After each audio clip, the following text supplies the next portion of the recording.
सतत बदलणाऱ्या आणि ढगाळ हवामानामुळे नाशिकच्या मनमाड, मालेगाव, नांदगाव, येवला आणि चांदोड परिसरात रब्बी पिकं संकटात सापडली.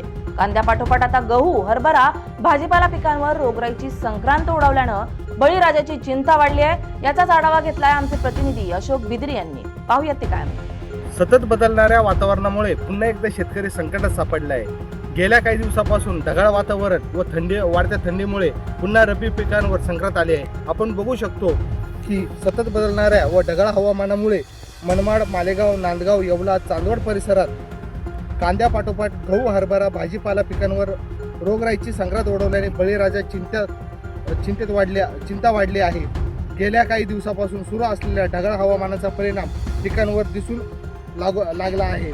कांद्यावर आधीच रोगाचा प्रादुर्भाव झाल्यानंतर आता गव्हाच्या पिकांसह हरभरा, भाजीपाला पिकांवर मावा व इतर कीटकांचा हल्ला वाढल्याने शेतकरी चिंतेत सापडला आहे.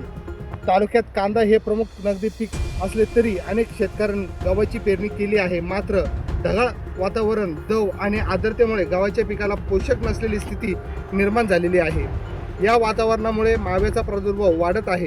काही भागांमध्ये गव्हाचे पिकाचे पिवळे पाने पडत असून वाढ खुंटणे आणि कणसे येण्यास अडथळे निर्माण होण्याची चिन्ह दिसत आहे.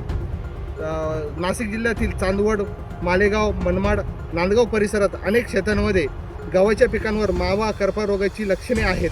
वेळेत उपाययोजना न केल्यास उत्पादनात घट होण्याची शक्यता वर्तवली जात आहे. एकूणच या हवामानाच्या बदलामुळे शेतकरी पुन्हा एकदा अडचणीत सापडला आहे.